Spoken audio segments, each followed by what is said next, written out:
Cleveland Browns finally are in discussions, as we all know, to get that new stadium. Yep, the owner made it public. The two options and places we're at for what we can do going forward right now, and it's a bit of a pickle in both scenarios at this It's point. a thing that is dividing Cleveland in half right now because Yep. I've seen a very 50-50 split, Yep. probably 60-40 of which way they want to go. But before we get into that, like, comment, and subscribe. Let's keep the channel growth going. Absolutely. Let us know in the comments down below what your opinion on the new stadium would be, what you would like to see from the Browns in the future moving forward. Hey, maybe to let us know if you want some more bathrooms. Maybe let us know if you want nachos instead of pretzels. All right, look, it's not the Clipper Stadium. It doesn't have the record for the most bathrooms within walking distance of Yep. your seat. Yep. But what we do know is there's two main points of this argument. Yep. And it is basically we can spend $1 billion and repair the stadium we have now. With no dome. No dome. That's a big factor. Big factor in Or all this. we spend $2 billion, make a completely new stadium, and we get a dome. But here's the problem with the second scenario. It moves Cleveland outside of downtown. The Browns would no longer be lakefront, which I think is a huge point for the Browns. We've been known for that lake effect wind when kicking. Yep, I was just about to The say. wild wind we get in that stadium. Is it the nicest stadium? No, but it could be such a pretty stadium. I was about to say it is on a beautiful waterfront. It's right by the lake. It encapsulates Cleveland when you take a picture of it from the lake Yeah. to see it. You said it yourself. The lake effect wind is as big as a factor for Browns players and fans out there, almost as much so as the dog pound is. I've been to the game where it's freezing cold that Yep, wind, and there- it's something. There's a reason they had to have White House snipers come in and say, hey, this is what you got to focus on when you're kicking with wind like this, because it's some of the most wicked wind. You know, Buffalo, they have the snow. Yep. Lambeau has the cold. Arrowhead has the noise. We have the wind. And again, it's going to change. However, the bright side on the new stadium is a Super Bowl. We host Yeah. a Super Bowl. So let me give you my take on these two stadium options real quick. So the first one to me as a diehard Browns fan, I want to see the first option. I want to rebuild the stadium as it is. I don't really care much for a dome. I think Cleveland's an outdoor team. I get you want a Super Bowl. But at the end of the day, this is what we were built on. Yep. It's the fact that it's cold weather, hard football, run the ball down your throat. Yep. That's what we are known for. And I love the concept of being able to where if I want to, if somehow they all line up where I can go watch basketball, baseball, and football all on the same day, and I can just walk around the city doing it. Yep. They're I all love within it. walking distance, a few blocks of each other. A real booming area for downtown Cleveland. I love what we do with our sports teams. I don't want to see it leave. Oh, no. And the thing is, there's some good development outside of it. It turns all the ugly parking lots into beautiful green space, different venue types, things like that. A new walkway over.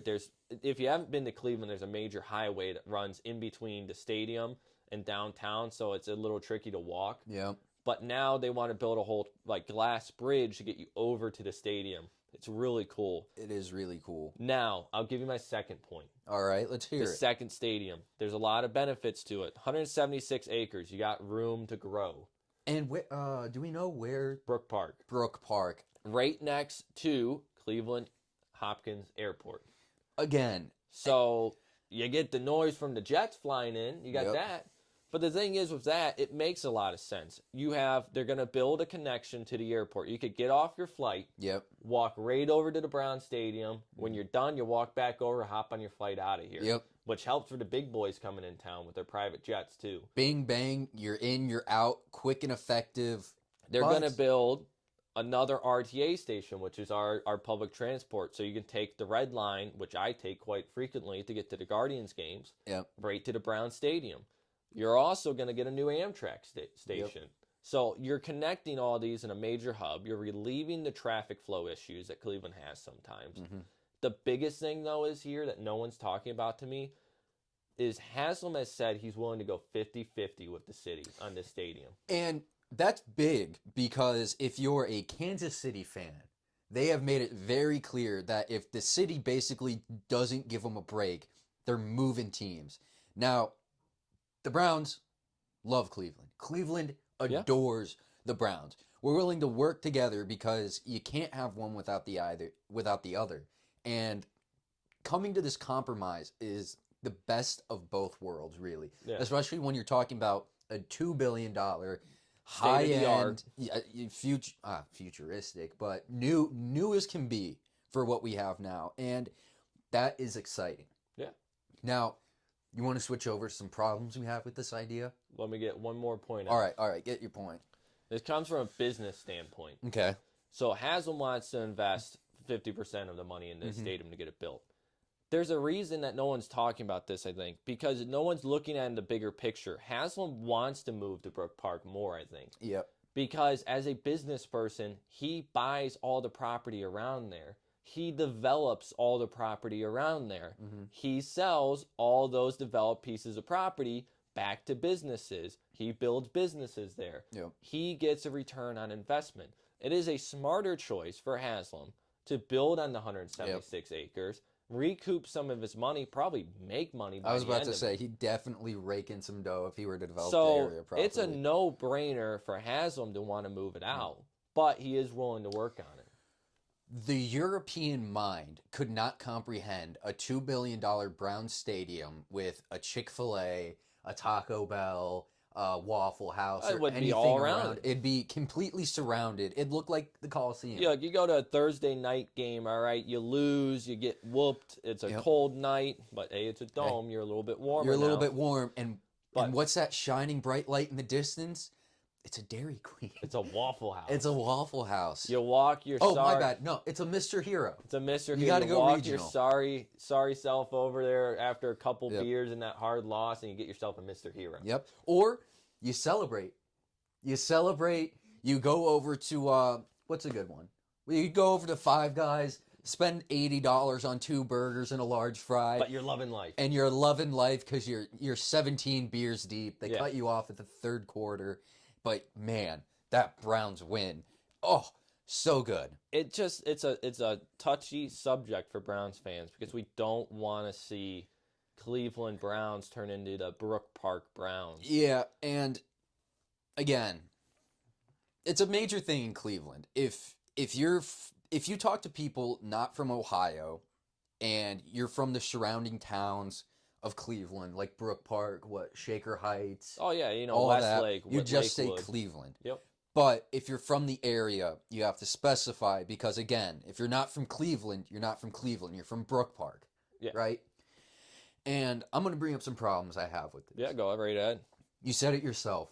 Progressive, Cavs Stadium. Yep. It's all Rocket right Mortgage. there in Rock. Thank you very much. I lost it for a Yeah, you're second. good. Now, that's a beautiful stadium. It's a beautiful Both of- stadium. Let's put in an asterisk here. The city has dedicated lots of money recently to Rocket Mortgage becoming one of the top, to me, stadiums around. It's very very beautiful, beautiful. especially on the outside. Oh, yeah. And the Guardians in Progressive Field is undergoing a huge overhaul right now. Oh, yeah. The smallest stadium in the MLB, but we rank top 10 every year in best stadium experience. And there's a reason why. We care about our people. We care about our people. Taking this stadium away would take a lot away from the local Cleveland business area. I understand it boom Brook Park so much. And you know what? That's great. Any town in Ohio that flourishes is something that brings a smile to my face.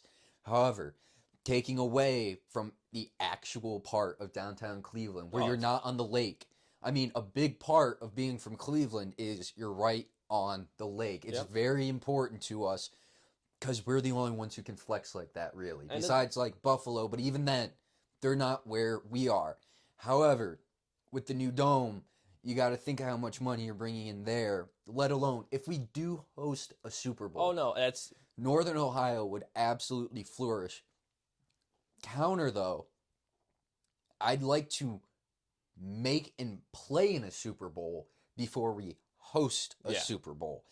And that's kind of where I'm at. I want to get to the game. I want to get to the dance using our beloved tried and true stadium We got before we try. 2028. Exactly. We got till 2028. We could do it, but I want to see success in what we've already established before we try to branch out and do a different. And that's just it's very back and forth because you flourish no matter what. But again, fiscally, the dome seems dope. But again, it makes way more sense. if you're from Cleveland, you're from Cleveland. But if you're from Brook Park, you're from Brook Park. And like you're saying with the dome, there's not only just the Super Bowl. Hell, you could get Taylor Swift to play in the dome. God. But I'm saying the realistic. Yeah, you could get huge comedians. You can get huge talent. What they bring to the opportunity point of having a dome that size outweighs what they can do now at the Brown Stadium, which is huge. I mean, it's a major boost for the economy to do the dome. Absolutely, and it is. Now here's you just got to worry about a Boeing plane fucking dropping a door right through the dome mid-game. So I'm going to go back to your point about the Cleveland experience, right? I'm going to run a scenario by you. This is my routine when I go to a primetime game or even any game, really. So I walk out of that stadium, beers up, Gotcha. And you're like, all right, if we won, or honestly, or if we lost too, I go, Jack Casino's right around the corner. Yeah, there's a beeline. Let me tell you, I was at the Thursday night Halloween game against the Bengals, what was that, 2 seasons ago? It was everyone going to that casino. Yeah. And you know where I stopped on the way there? Because you're talking about business? Jake's Pizza on the corner, right by Jack. I love Jake's. Man, his buffalo chicken pizza is good.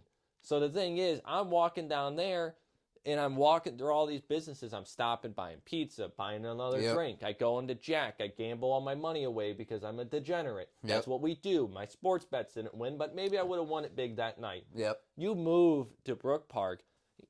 Here's your scenario. All right, that was a great game, guys. Where are you all going? Oh, we're going home. Yeah. Parking lot's right there. Are you sure you don't want to catch the train they're building in maybe go downtown 20 minutes? And by the halfway through the train ride, those beers catch up to you for just sitting. Yeah. Like if you're not on the move, you get there and you're like, I should have gone home. Yeah. Fuck. So that's where we're at. We won't know more until probably later this year. There's no rush, it seems like, for the decision. But the proposals are out there. No renderings, really. Yeah, there's been some rough sketches. Yeah. Kind of what they want to do. But we do not have a cemented in place design or concept for really both of them. Yeah. There's a lot of variations. And I think we're going to see over the course of this season really get developed. I think by the end of the year, I think we have a decision made. Yep, it's definitely going to get there, especially when ball starts picking up, probably towards late summer, right before the preseason starts. But again, I'm going to throw this out there just to wrap it up. Without the dome, first off, the culture is so important. We had one of the coldest games ever played in that stadium, and when you talk about that, it's like a badge of honor. I was there. When you go, yeah, you were there. It's a badge of honor to be able to say, I went to that Browns game.